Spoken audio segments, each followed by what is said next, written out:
भारत में चक्रवर्ती सम्राट उसे कहा जाता है जिसकी संपूर्ण भारत में राज रहा है। ऋषभदेव के पुत्र राजा भरत पहले चक्रवर्ती सम्राट थे, जिनके नाम पर ही इस अजनाब खंड का नाम भारत पड़ा। उज्जैन के सम्राट विक्रमादित्य भी चक्रवर्ती सम्राट थे। विक्रमादित्य का नाम विक्रम सेन था। विक्रम वेताल और सिंहासन बत्तीसी की कहानियां महान सम्राट विक्रमादित्य से ही जुड़ी हुई है।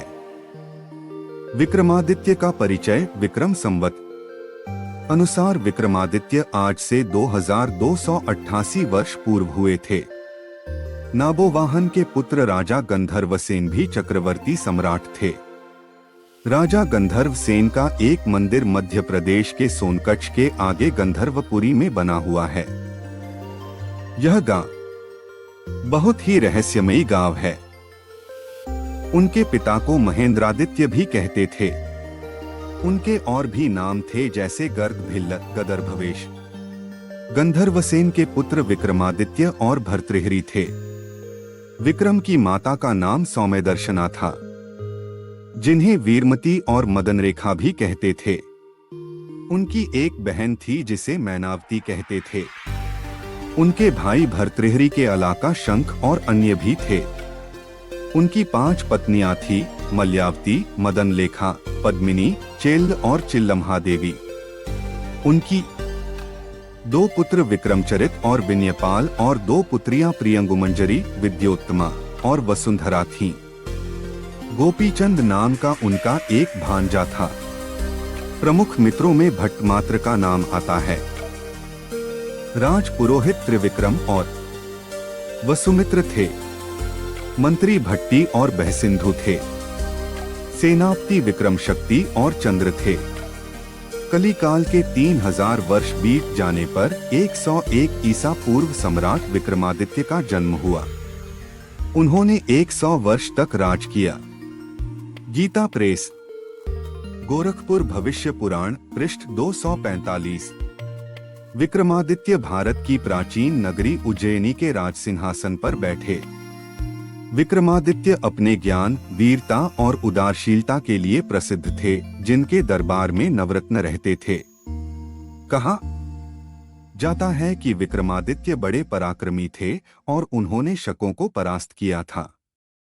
सम्राट विक्रमादित्य अपने राज्य की जनता के कष्टों और उनके हालचाल जानने के लिए छद्मवेश धारण कर नगर भ्रमण करते थे। राजा विक्रमादित्य अपने राज्य में न्याय व्यवस्था कायम रखने के लिए हर संभव कार्य करते थे। इतिहास में वे सबसे लोकप्रिय और न्यायप्रिय राजाओं में से एक माने गए हैं। कहा जाता है कि मालवा में विक्रमादित्य के भाई भर्तृहरि का शासन था।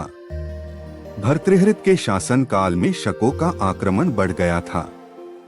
भर्तृहरि ने वैराग्य धारण कर जब राज्य त्याग दिया तो विक्रम सेना ने शासन संभाला और उन्होंने ईसा पूर्व 57 से 58 में सबसे पहले शकों को अपने शासन क्षेत्र से बाहर खदेड़ दिया। इसी की याद में उन्होंने विक्रम संवत की शुरुआत कर अपने राज्य के विस्तार का आरंभ किया। विक्रमादित्य ने भारत की भूमि को विदेशी शासकों से मुक्ति कराने के लिए एक बृहत्तर अभियान चलाना है। कहते हैं कि उन्होंने अपनी सेना की फिर से गठन किया। उनकी सेना विश्व की सबसे शक्तिशाली सेना बन गई थी, जिसने भारत की सभी दिशाओं में एक अभियान चलाकर भारत को विदेशियों और अत्याचारी राजाओं से मुक्ति कर एक छत्र शासन को कायम किया। ऐतिहासिक व्यक्ति कल्हण की राजतरंगिणी के अनुसार 14वीं के आसपास कश्मीर में अंध्र युधिष्ठिर वंश के राजा हिरण्यकेनी संतान मर जाने पर अराजकता फैल गई थी, जिसको देखकर वहां के मंत्रियों की सलाह से उज्जैन के राजा विक्रमादित्य ने मातृगुप्त को कश्मीर का राज्य संभालने के लिए भेजा था। नेपाली राजवंशावली अनुसार नेपाल के राजा अंशुवर्मन के समय ईसा पूर्व पहली शताब्दी में उज्जैन के राजा विक्रमादित्य के नेपाल आने का उल्लेख मिलता है। राजा विक्रम का भारत की संस्कृत, प्राकृत, अर्धमागधी, हिंदी, गुजराती, मराठी, बंगला आदि भाषाओं के ग्रंथों में विवरण मिलता है। उनकी वीरता, उदारता, दया, क्षमा आदि गुणों की अनेक गाथाएं भारतीय साहित्य में भरी पड़ी हैं। विक्रमादित्य के नवरत्नों के नाम। नवरत्नों को रखने की परंपरा महान सम्राट विक्रमादित्य से ही शुरू हुई है, जिसे तुर्क बादशाह अकबर ने भी अपनाया था। सम्राट विक्रमादित्य के नवरत्नों के नाम धन्वंतरी, शपनक, अमर सिंह, शंकु, बेताल भट्ट, घटखरपर, कालिदास, वराहमिहिर और वररुचि कहे जाते हैं। इन नवरत्नों में उच्च कोटि के विद्वान, श्रेष्ठ कवि, गणित के प्रकांड विद्वान और विज्ञान के विशेषज्ञ आदि सम्मिलित थे। विक्रम संवत के प्रवर्तक देश में अनेक विद्वान ऐसे हुए हैं जो विक्रम संवत को उज्जैन के राजा विक्रमादित्य द्वारा ही प्रवर्तित मानते हैं।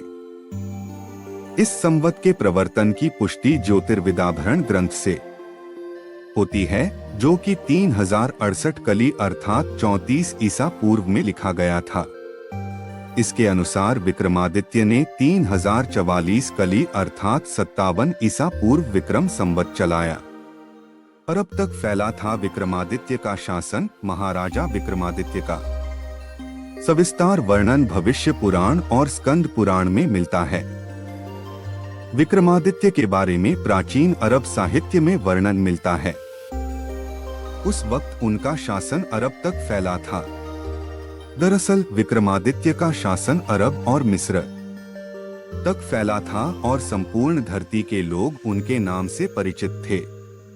इतिहासकारों के अनुसार उज्जैन के सम्राट विक्रमादित्य का राज्य भारतीय उपमहाद्वीप के अलावा ईरान, इराक और अरब में भी था। विक्रमादित्य की अरब विजय का वर्णन अरबी कवि जरहाम किंतोई ने अपनी पुस्तक सायरुल उकुल में किया है। पुराणों और अन्य इतिहास ग्रंथों के अनुसार यह पता चलता है कि अरब और मिस्र भी विक्रमादित्य के अधीन थे। तुर्की के इस्तांबुल शहर की प्रसिद्ध लाइब्रेरी मकतबे सुल्तानिया में एक ऐतिहासिक ग्रंथ है सायरुल उकुल। उसमें राजा विक्रमादित्य से संबंधित एक शिलालेख का उल्लेख है, जिसमें कहा गया है कि वे लोग भाग्यशाली हैं जो उस समय जन्मे और राजा विक्रम के राज्य में जीवन व्यतीत किया। वह बहुत ही दयालु, उदार और कर्तव्यनिष्ठ शासक था, जो हर एक व्यक्ति के कल्याण के बारे में सोचता था। उसने अपने पवित्र धर्म को हमारे बीच फैलाया। अपने देश के सूर्य से भी तेज विद्वानों को इस देश में भेजा ताकि शिक्षा का उजाला फैल सके।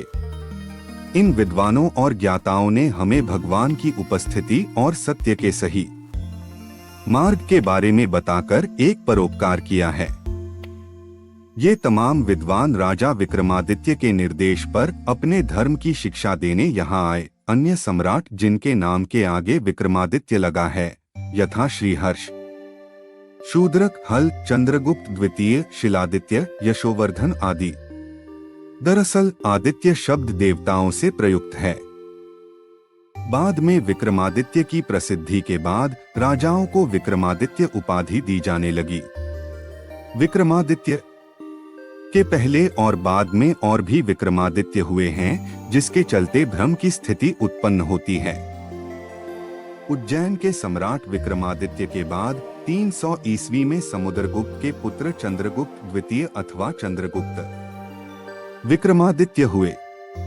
एक विक्रमादित्य द्वितीय 7वीं सदी में हुए, जो विजयादित्य विक्रमादित्य प्रथम के पुत्र थे।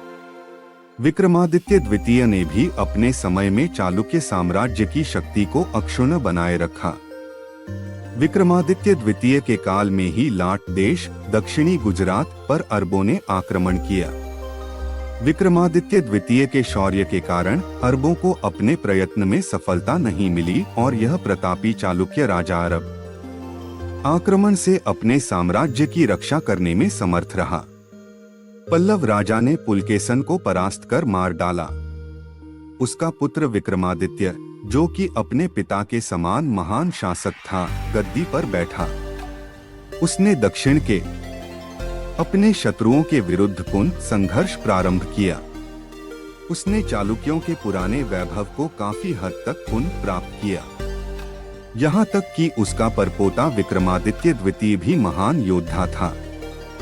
753 ईस्वी में विक्रमादित्य व उसके पुत्र का दंती दुर्गा नाम के एक सरदार ने तख्ता पलट दिया।